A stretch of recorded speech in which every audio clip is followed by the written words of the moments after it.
Hello, everybody, and finally welcome into Senior Living Live. My name is Melissa. I hope you are having a wonderful day today. We have a great webinar for you on tap, as we always do. And this topic is about when is it time to have a family meeting and discussion with a senior loved one who needs just a little bit of extra care. Our guest, Heidi Schnapp, co-founder of LMR Elder Care LLC, has some excellent tips and tricks she is going to share in her presentation today. Now, don't forget, you can be a part of the conversation. Heidi will be available to answer all of your questions at the end of the webinar. All you have to do is scroll down to the bottom of your screen where it says Q&A. You can also utilize the chat box. Type your questions there, and I will be happy to read those to Heidi just as soon as she wraps up her presentation. Heidi, it is great to see you today. We haven't really touched much on this topic in terms of having a full webinar where we have our viewers, they have the ability to ask you questions. So we're really excited about this. Thanks for being here, and the floor is all yours. Thanks for having me, Melissa. Hi, everyone. And I hope that we can have some conversation once I've gone through the education piece of this subject. I know that this is a very difficult subject and daunting, and hopefully this will be of some help. So here are the objectives for this afternoon.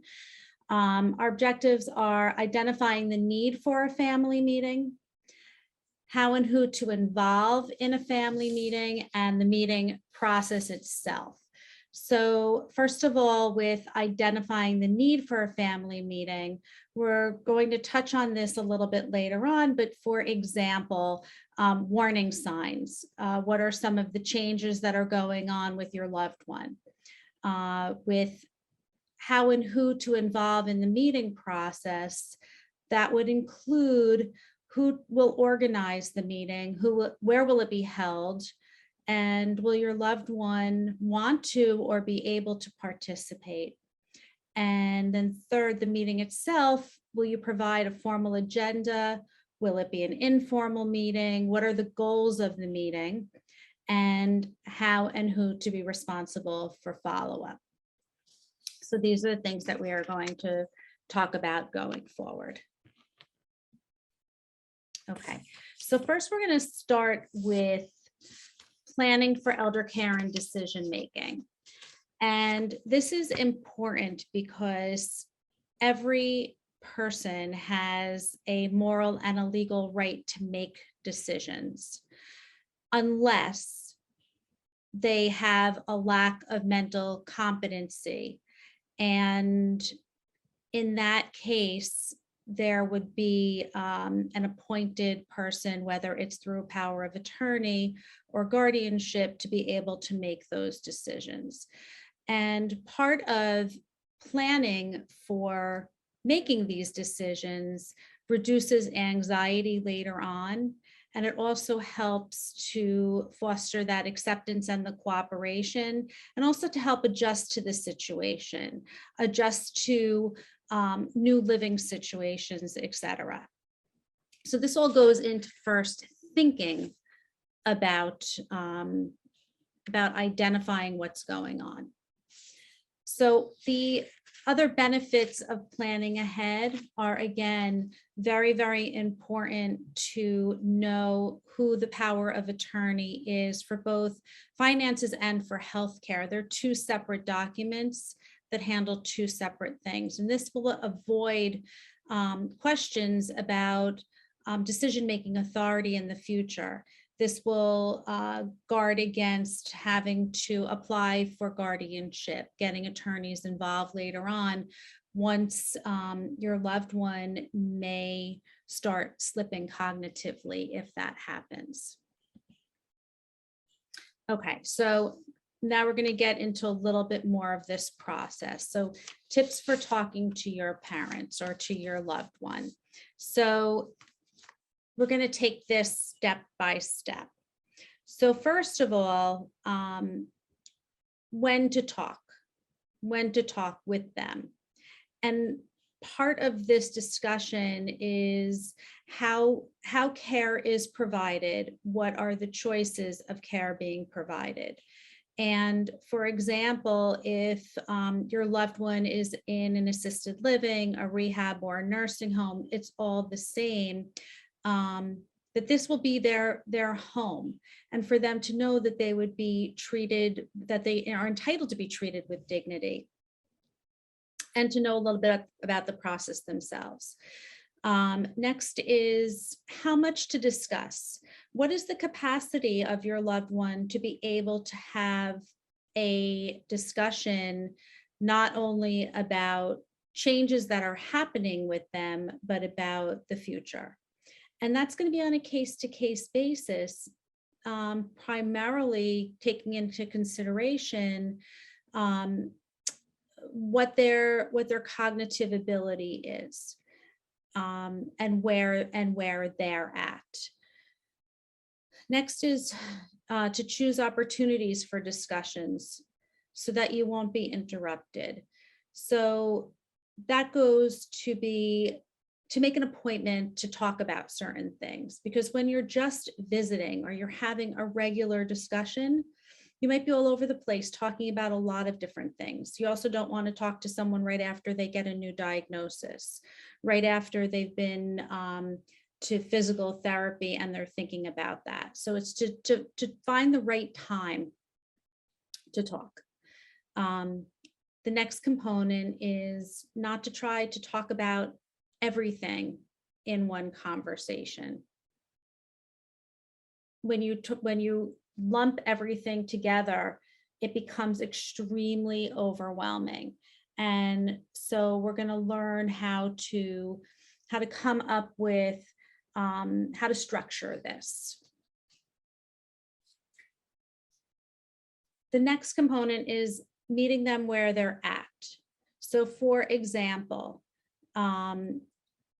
what is your loved one like? Are they someone who you can speak to on an in-depth basis? Do they have some anxiety that we need to take things baby steps? Are they very business oriented where they like to have bullet points? Really to look at their style, and to look at the style that you want to present this discussion with them. You want to act on natural opportunities to have a discussion. Sometimes it just comes up. Sometimes we have to plan for it. So it's to think about and to listen for when there's a good opportunity. We also want to listen and take into consideration our loved ones' concerns that they have. The concerns that they have may be very different than the concerns you have. And that is extremely common. And it's to be able to listen to them and to decipher, as well as to then share the concerns that you have as the family. It's always a good practice to ask open-ended questions, not to give the answers, and to ask questions so that there would not be a one-word answer. So a question with that is not open-ended would be, for example, so how do you feel? The answer to that could be good. So we need to reframe that to tell me how you're feeling today. Give me an example of how you might be feeling better or worse than yesterday. You want to give a chance to be able to explain and have the discussion. And then lastly, to be non-judgmental. So we may not always be on the same page as other family members, or the loved one that having the discussion about, but to be non-judgmental about where everybody is at, and to be able to think clearly and concisely. Okay, the next slide. A model for decision making.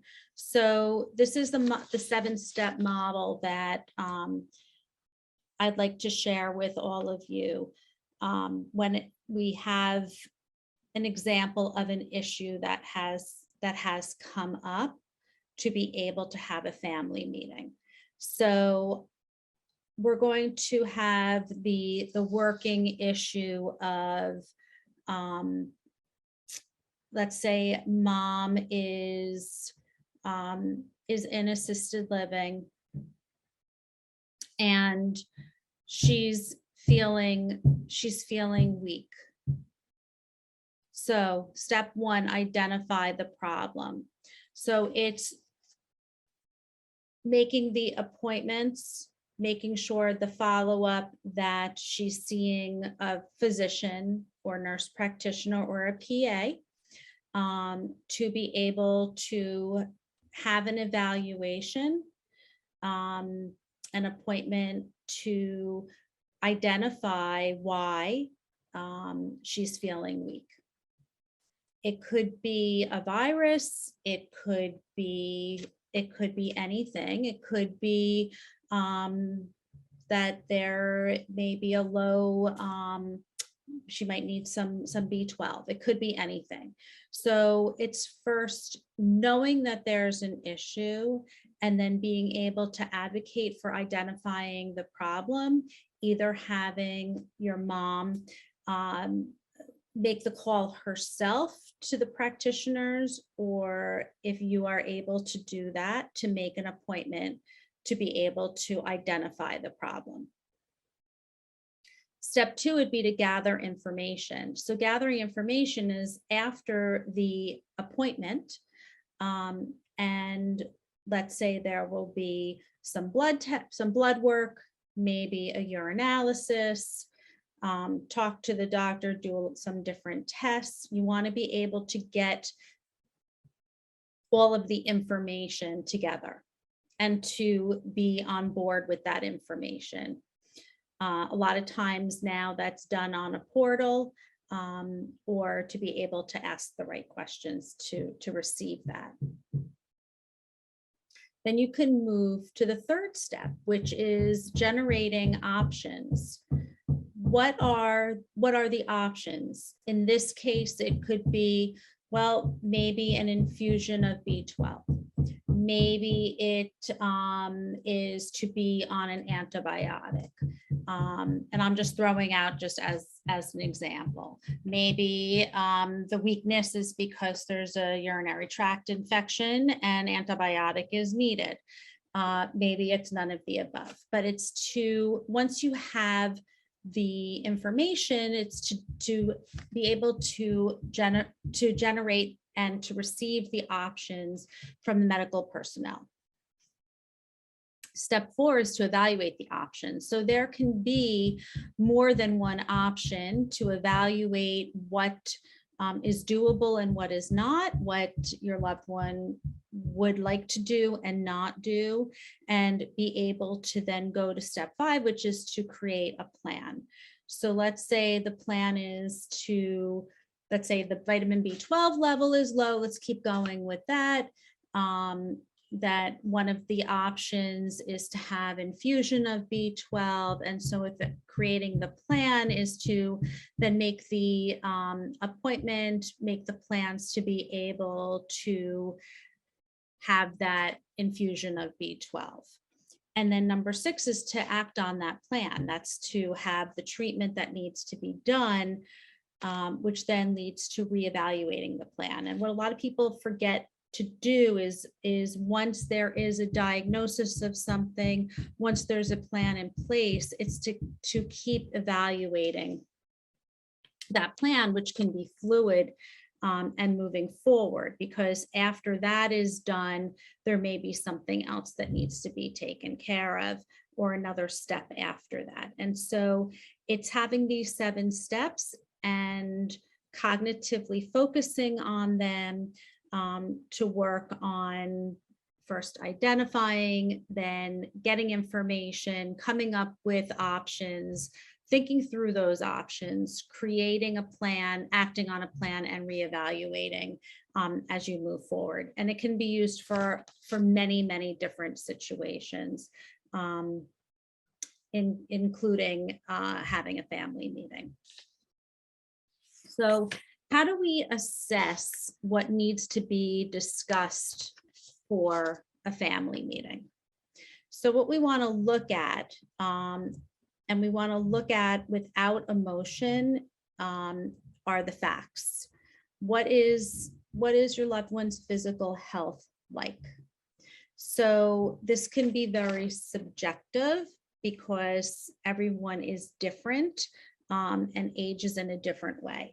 And so it's looking at how the person is, how their health is, and looking at it objectively.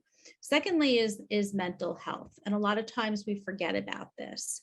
But sometimes in the aging process itself, having to make decisions, possibly moving, having to make new friends, having to, if they're living in a facility, sharing meals with people, all of this goes into mental health, and the mental health has a lot to do with the physical health.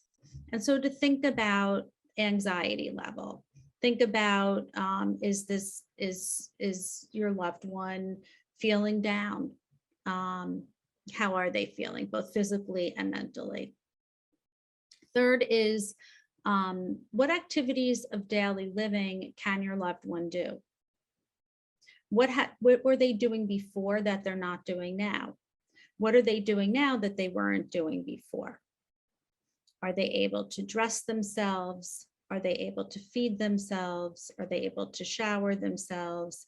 Are they able to work on paperwork themselves? That sort of thing. You're also looking at home and community safety.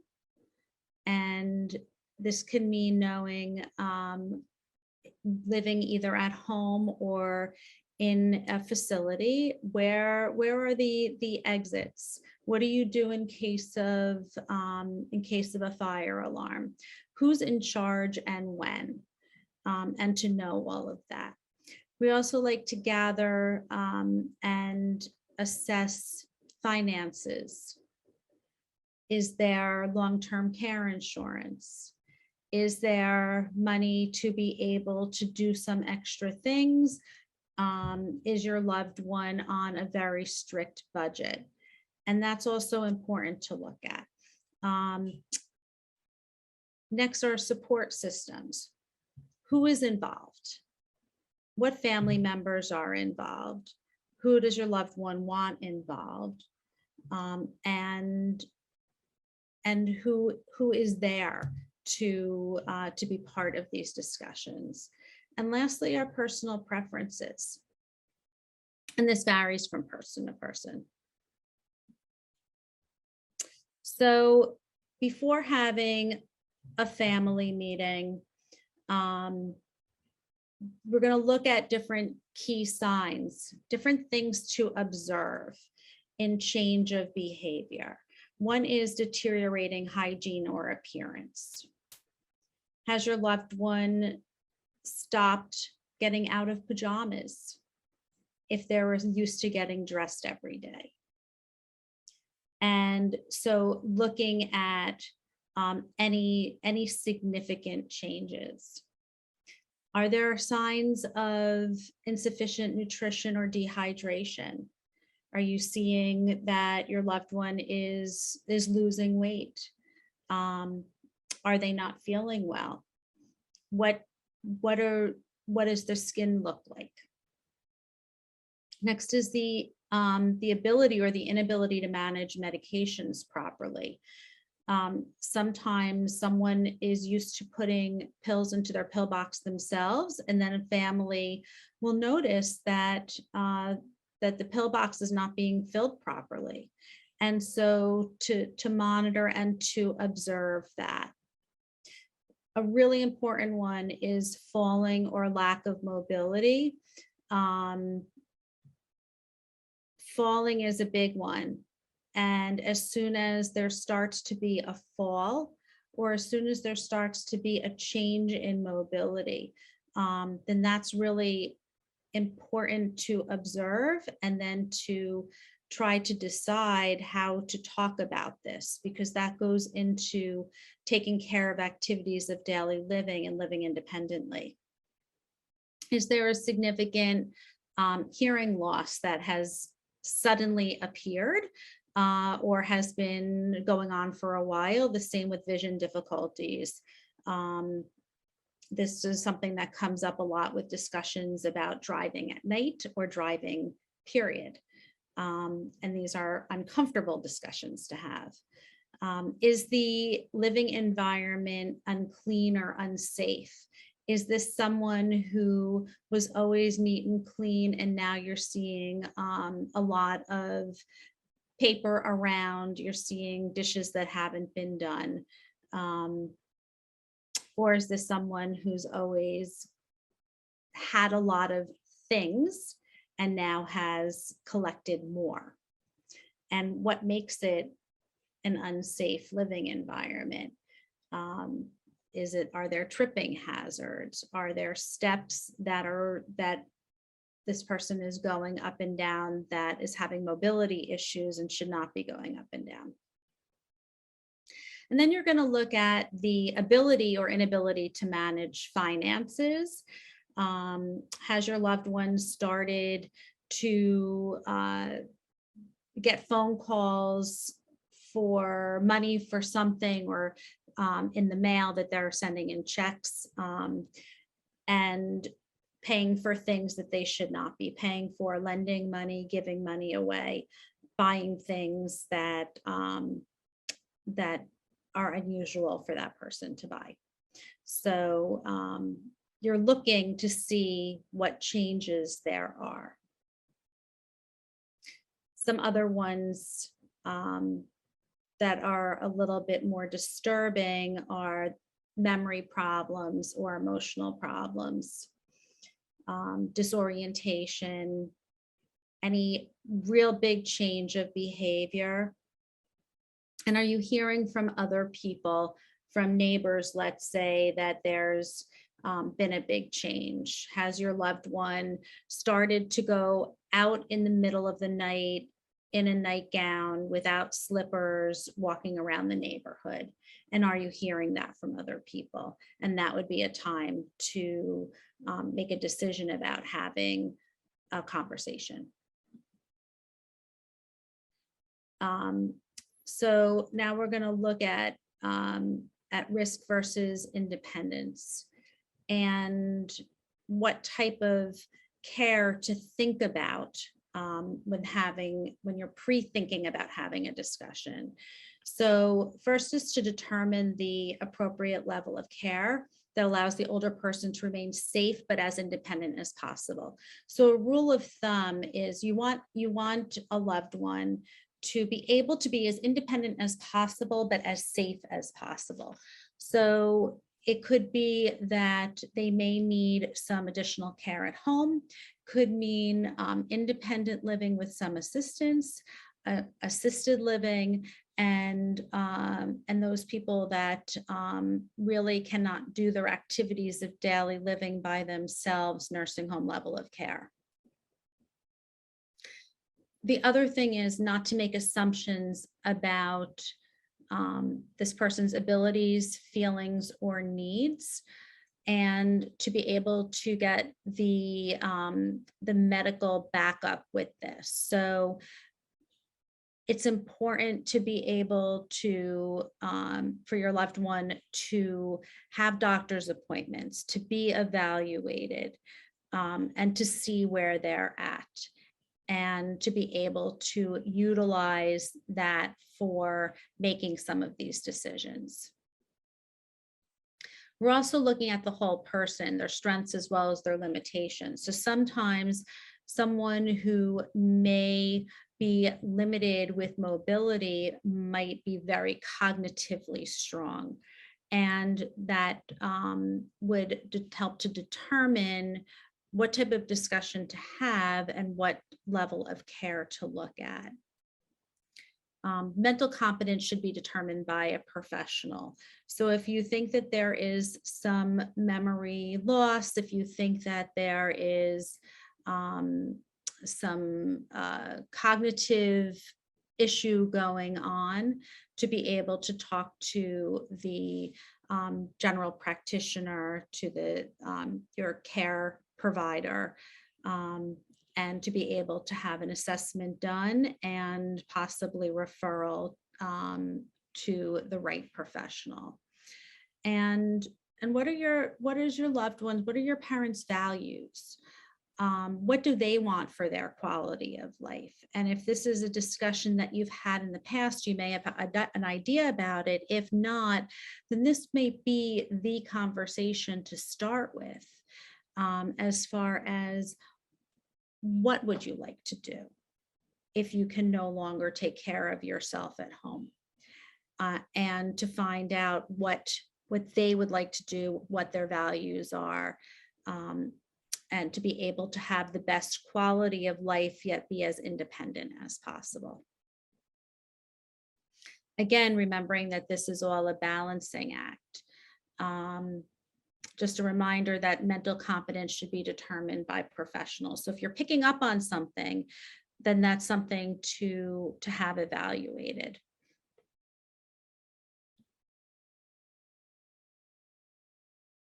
Okay, so now we're gonna move on to the next piece of this.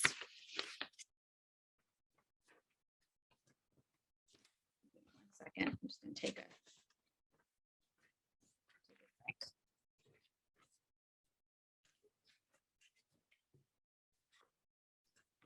okay. So managing resistance. So sometimes there is resistance by your loved one or by other family members in having a discussion and discussing any of the topics that we were just talking about. So you want to involve others if it would help. Sometimes it's helpful to have the medical person in on the discussion. Sometimes there may be one or more adult children. Sometimes there is a sibling of the older adult that wants to be involved. And if your loved one is living at an assisted living or in a community living situation, then there is a social worker who may be able to be involved so that everyone can be on the same page. If there is resistance, you want to act firmly, but with compassion. And if you feel that it's time to intervene, it's time to intervene.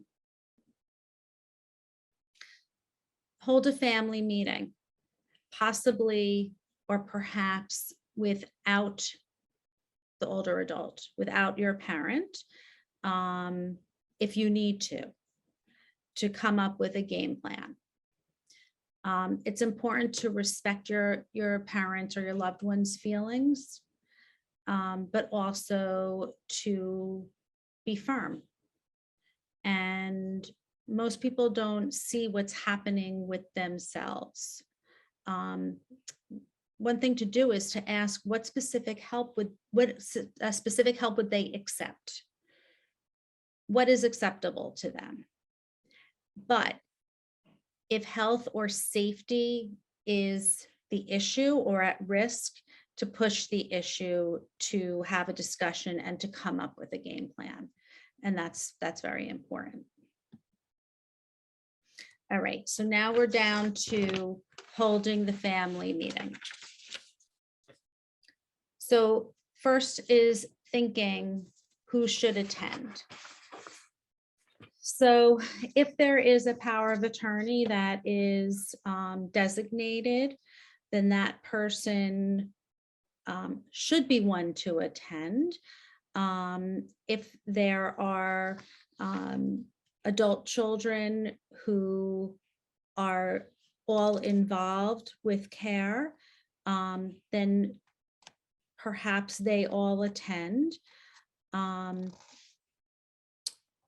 If the older adult wants to be independent and wants to be involved, then they should also attend.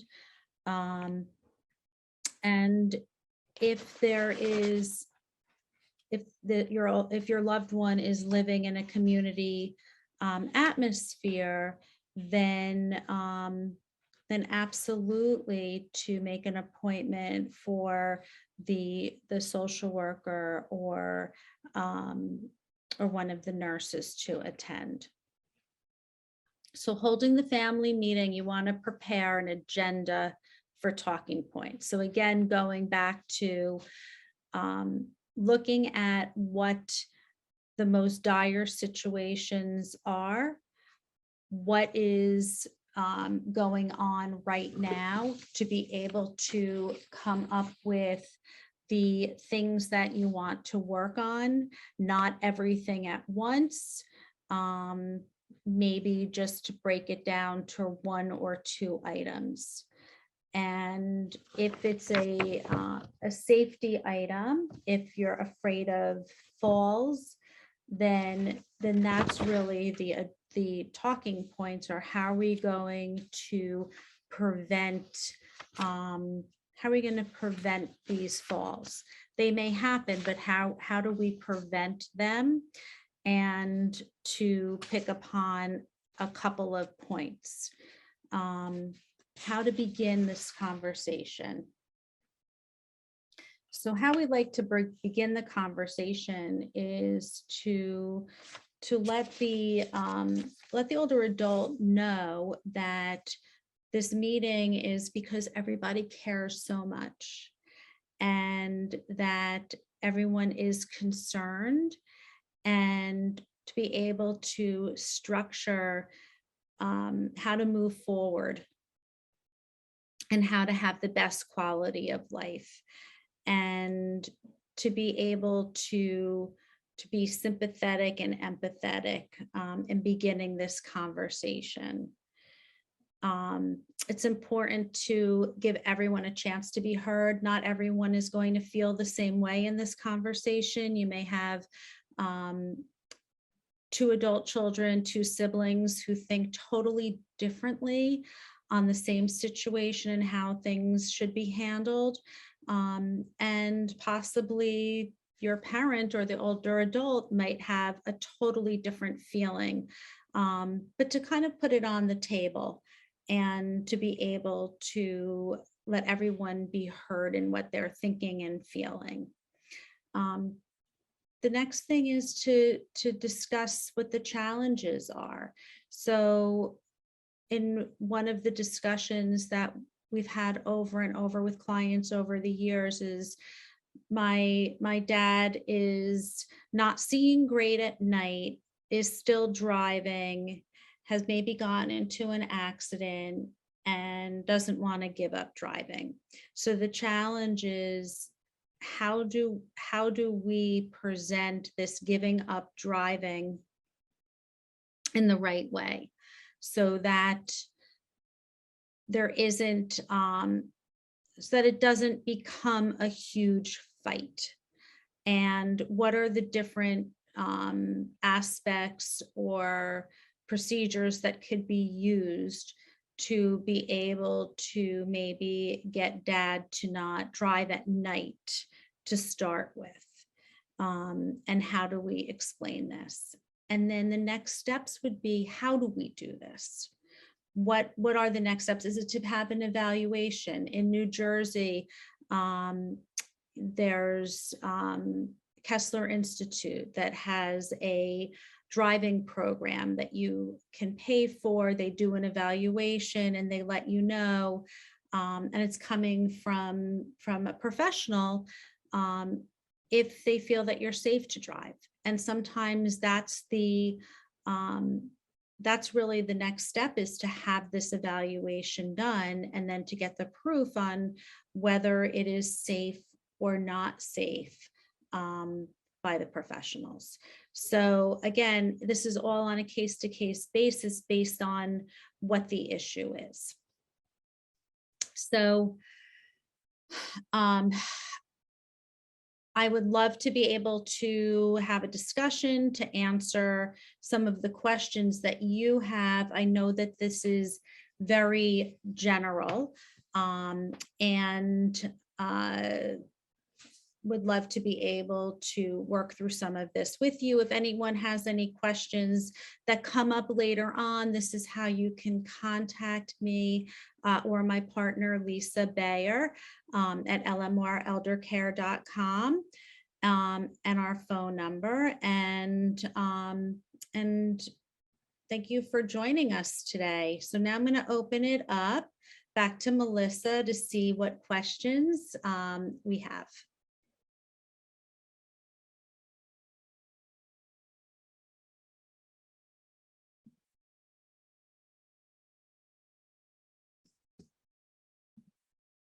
Oops, Melissa. Oh, thank you so much, Heidi. Thanks Sure. again. Thank you for the webinar, and thanks for the heads up on being muted. This is a topic I was saying that usually comes up a lot when we have our discussions about dementia. Is there a specific way that you and maybe perhaps Lisa tackle that when it comes to Alzheimer's, when it comes to dementia, when it comes to somebody who doesn't really have the capacity to make those decisions for themselves? How does it become easier or more difficult? So it is difficult. It's always going to be difficult. Sure. But what makes it a little bit more palatable is when there is an assigned power of attorney. Okay. To be able to help make those decisions as far as what help is needed. And a lot of times it's whether, if let's say the person is in assisted living right now, it's whether to be moved into the memory wing or not. Mm-hmm. Or looking at moving into a facility and not sure what level of care. Mm-hmm. And so that's most of the time when someone has dementia, especially with Alzheimer's or even with mild cognitive impairment, they don't realize that they do. They don't have insight. And so it's up to the power of attorney, whether it's a family member or a professional, to make that decision for the older adult, perhaps not saying you're moving into memory care, but saying that this is where you're going to be moving right now.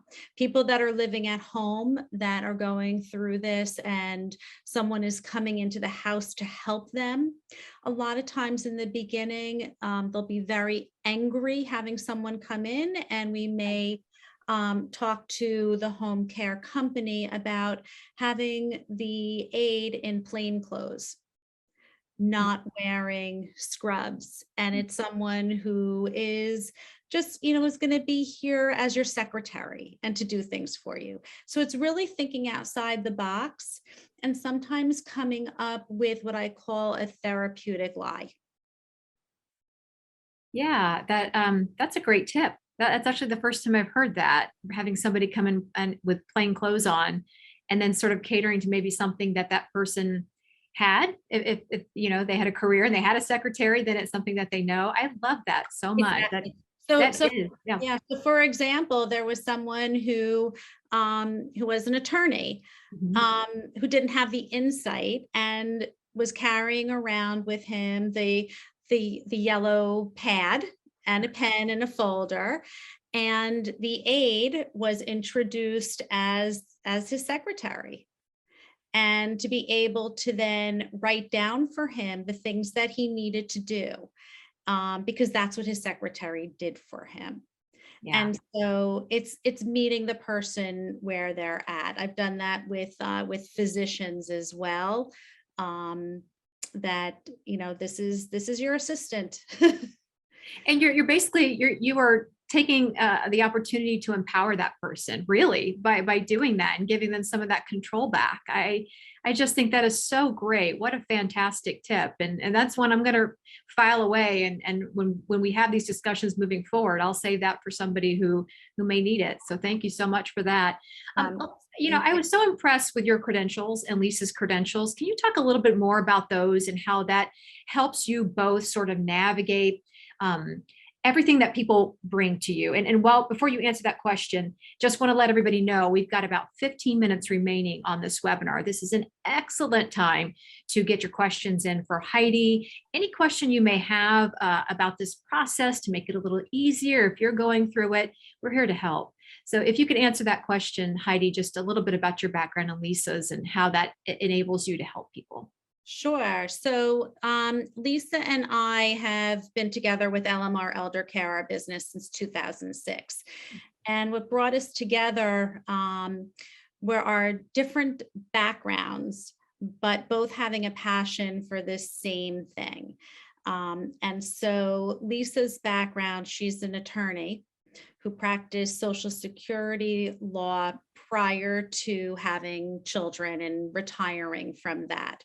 And so she looks at documents, she's able to look at powers of attorney, she's able to look at long-term care insurance policies to really be able to decipher what they mean, and also to help when someone has been told, no, you can't use your policy.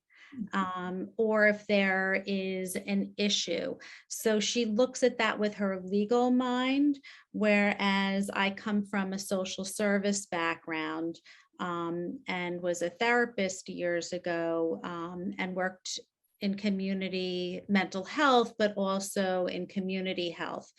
And so I look at the whole person, and I deal a lot with the mental health issues, with the anxiety issues.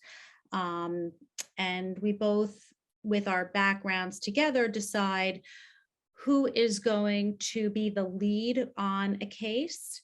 And then we work with each other. So when someone is working with us, you're getting both of us.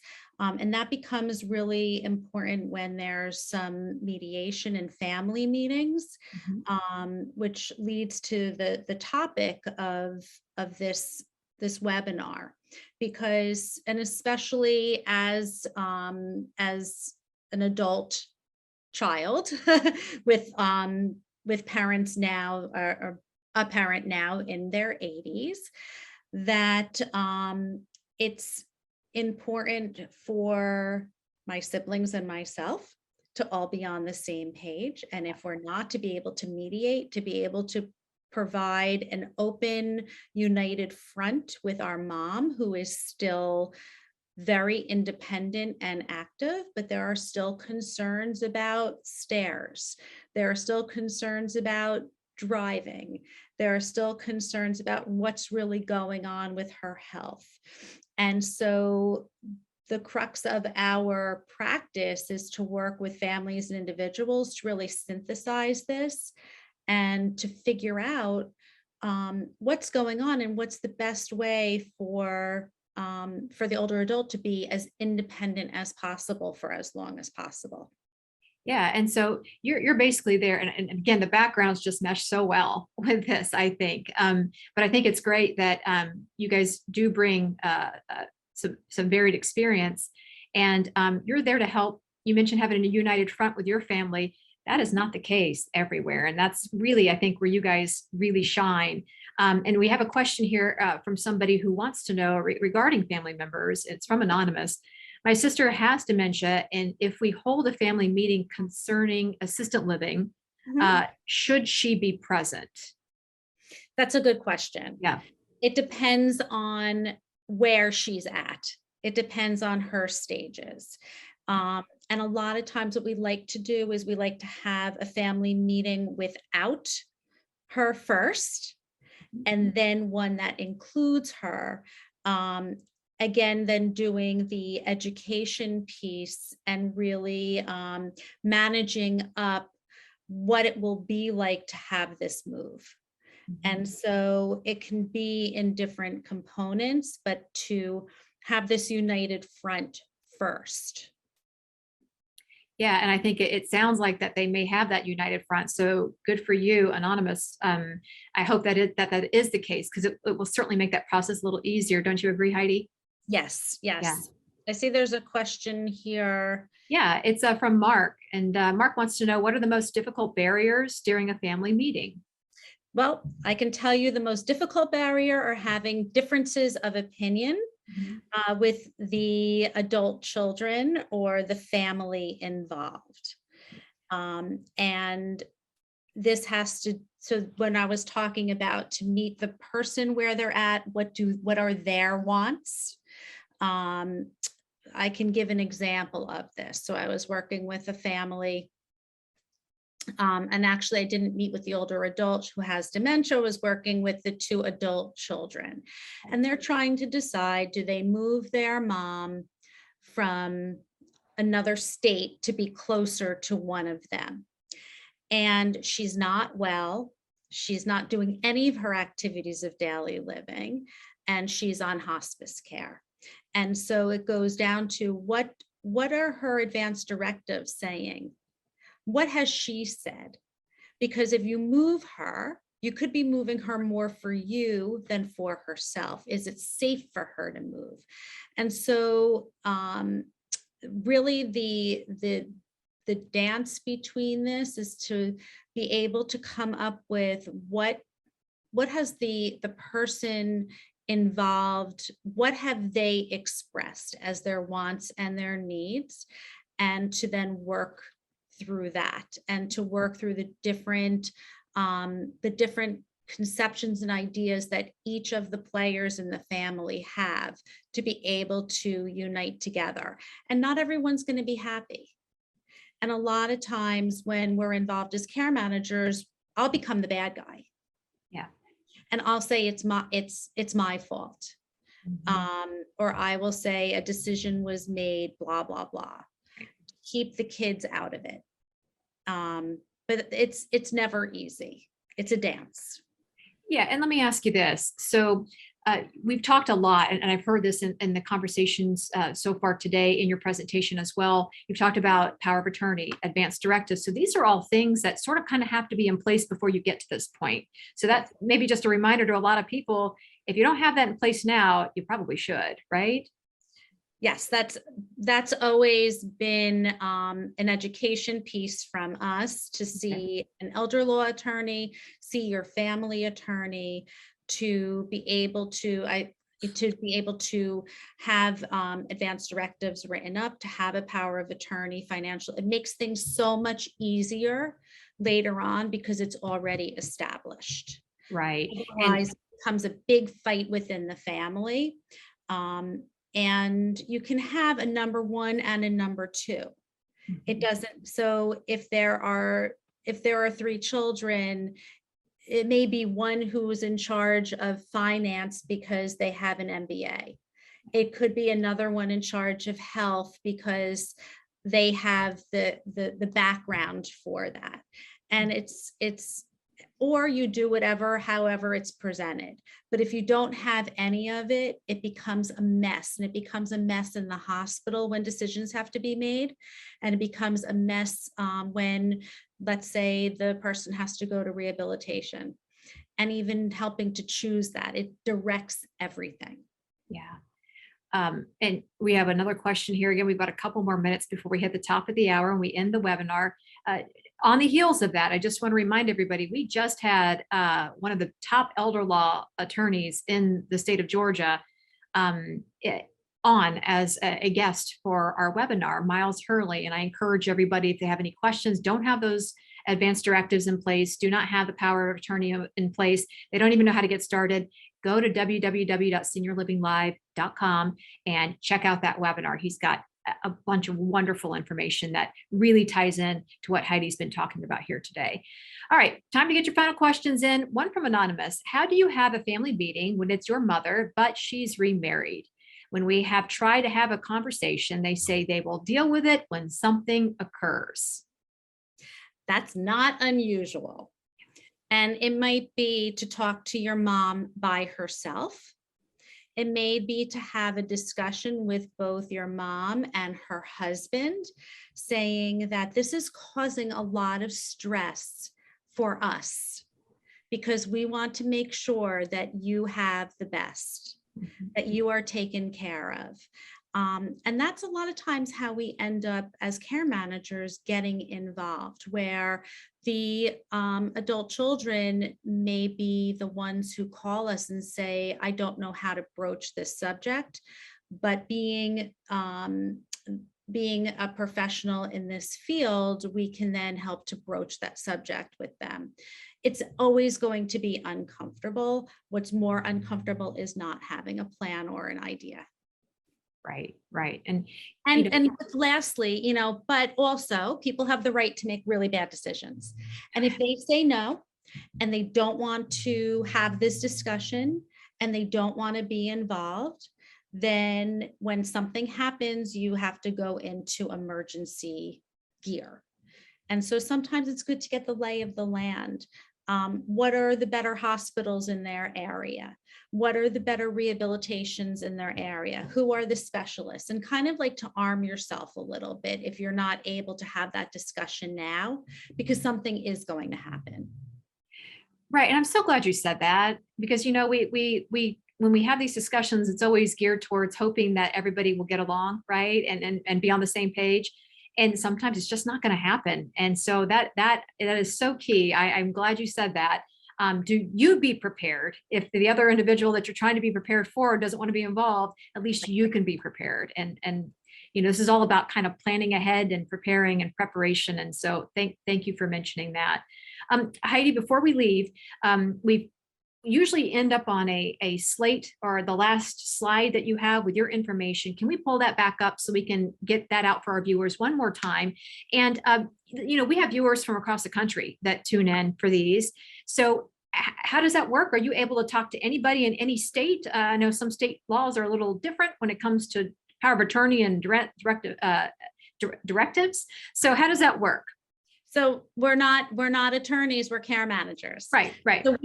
So we consult throughout the country. We've had actually some cases in a couple of other countries as well, because we're consulting. Yep. We're here to help synthesize. And when there's something that we don't know, then we will research it. We'll refer to the right person. Mm-hmm. And that's a lot of times where Lisa will come in. She'll be able to read what is in front of her and say, these are the questions to ponder. And it's not the legal piece of it. This is really the psychosocial piece. Yeah, perfect. So we're here to coach. That's what really what we're doing is elder care coaching. Yeah, excellent, excellent. And got just a few more minutes before we wrap up here. Heidi, is there anything else you feel that our viewers should know when it comes to this kind of consulting, how to make that first step, if you will, in terms of getting to you and to Lisa? So first of all, most people don't know that there are professionals like us that exist. Right. We have a professional organization called the Aging Life Care Association. It's alca.org. And there's a way to find care managers throughout the country. We are listed as advanced professionals on that as well. The other thing is that it goes by different names, could be called case management, but really we're family advisors. And we're here as problem solvers when you don't know what to do, when you don't know what to look at, when you're getting conflicting opinions. We're consultants and coaches. So we're not for everybody. But we're here to help. And if anyone has any questions, or they want to be referred to someone in their area in person, we do a lot via Zoom, but there are other people that do what we do, maybe different backgrounds, but that's all through the Aging Life Care Association. Okay, so ALCA.org, correct? Yes. ALCA.org. All right, we'll add that to the chat box. And I am glad that you mentioned you've helped people internationally, because we do actually have people internationally who watch. So Heidi can help, Lisa can help. So give them a call. We have the contact information there, www.lmreldercare.com. Heidi, you have been fantastic today. Thank you so much for coming on and sharing your knowledge with us. Thank you so much for having me. This was a lot of fun. And if anyone has any questions, I'm happy to answer. Yeah, and you'll do a fantastic job. I know. Thank you so much. Now, Okay. we, of course, thank you, the viewers, for joining us. You will receive a link to this webinar tomorrow afternoon. It will be sent to the email that you used to RSVP for this webinar. And of course, if you enjoyed this webinar with Heidi, just head on over to our website, www.seniorlivinglive.com. We've got webinars covering a wide range of topics, just like this one, all about senior living. Thank you so much for being a part of Senior Living Live. Have a great day, everybody.